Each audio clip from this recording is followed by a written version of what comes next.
안녕하세요. 오늘 저희가 좀 자세히 파헤쳐 볼 내용은요.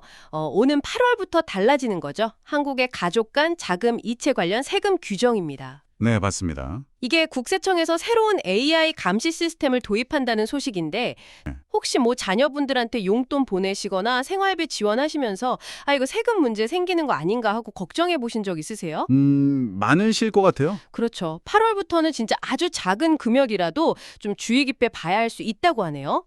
왜 그런지 바로 한번 시작해 보죠. 네, 우선 8월부터 가동된다는 그 AI 세무 시스템이요. 기존에는 좀 고액 자산 거래 위주로 봤잖아요. 네, 그렇죠. 근데 그걸 넘어서 이제 개인 간의 소액 송금, 특히 가족 간 계좌 이체까지 실시간으로 분석한다. 이런 얘기가 있더라고요. 뭐 카드값이나 카카오페이 송금, 배달앱 결제 내역까지 일상의 거의 모든 자금 흐름이 대상이 될 수 있다고요. 네, 여기서 좀 주목할 점은 단순히 그 감시 대상이 늘어난 것뿐만이 아니라 AI가 패턴을 분석한다는 거예요. 패턴이요? 네, 그러니까 특정 고액 거래만 딱 보던 거에서 벗어나서 개인의 소득이나 뭐 재산, 소비 이력 이런 것들이랑 비교해서 일상적인 소액 거래 흐름 정체를 보는 거죠. 아. 그래서 뭔가 좀 비정상적이거나 아니면 소득에 비해서 너무 과한 자금 흐름이 포착되면 이제 AI가 이걸 주목할 수 있다는 겁니다. 예를 들면 부모님이 유학 간 자녀한테 매달 한 300만 원씩 보내신다고 쳐요. 서류상으로는 문제가 없을 수도 있는데 AI가 딱 보기에 부모님 소득 수준에 비해서 이게 좀 금액이 크다 이렇게 판단하면 그렇죠. 그냥 지원이 아니라 자산 이전 아니냐 이렇게 보고 자금 출처를 소명하라고 요구할 수도 있다. 이런 말씀이시군요. 맞습니다. 소명이 좀 부족하면 과세될 수도 있는 거고요. 근데 AI가 패턴으로 판단한다 그러면 저희 같은 일반인 입장에서는 뭐가 문제가 될지 예측하기가 더 어려워지는 거 아닌가요? 이거 좀 걱정되는데요. 충분히 그렇게 생각하실 수 있어요.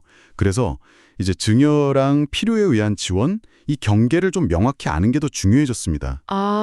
네네. 입증 책임이 납세자에게 더 강하게 요구될 수도 있고요. 그리고 예를 들어서 50만 원씩 막 여러 번 쪼개서 보내는 거 있잖아요. 네, 있죠. 이런 건 오히려 의도적인 자금 분산, 그러니까 좀 꼼수 증여 아니냐 이렇게 의심받을 소지가 더 커질 수 있습니다. 그럼 도대체 어디까지가 괜찮은 건가요? 이 증여세가 면제되는 한도, 이걸 알아야겠네요. 네, 그게 중요하죠. 현행법상 증여재산 공제 한도라는 게 있는데요.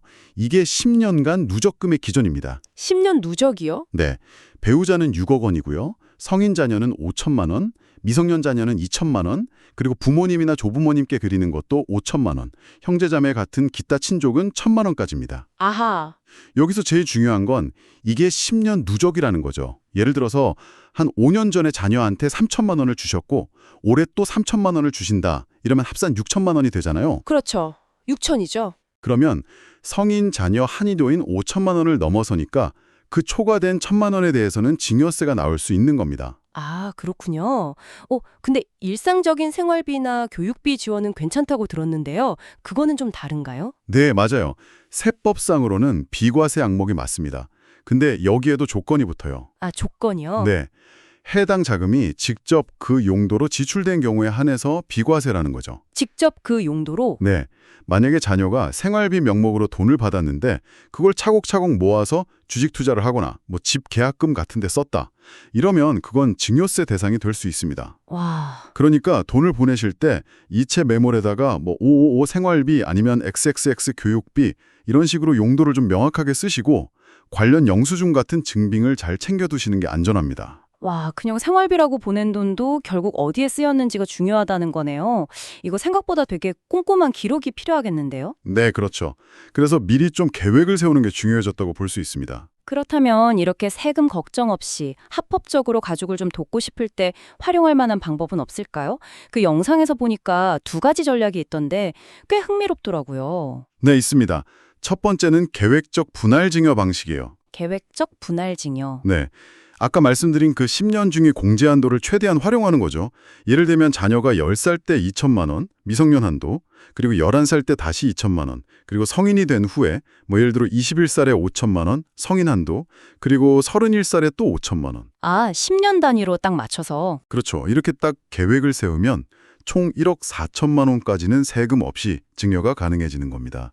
오, 이건 정말 장기적인 계획이네요.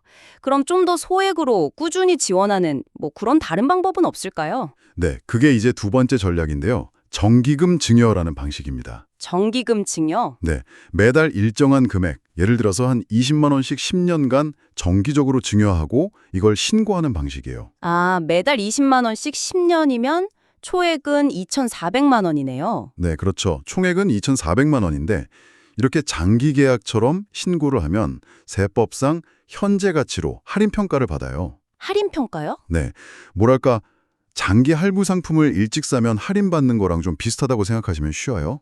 그래서 실제 증여액은 예시로 들면 약 2,047만 원 정도로 평가가 됩니다. 아, 2,400인데 2,047만 원으로요?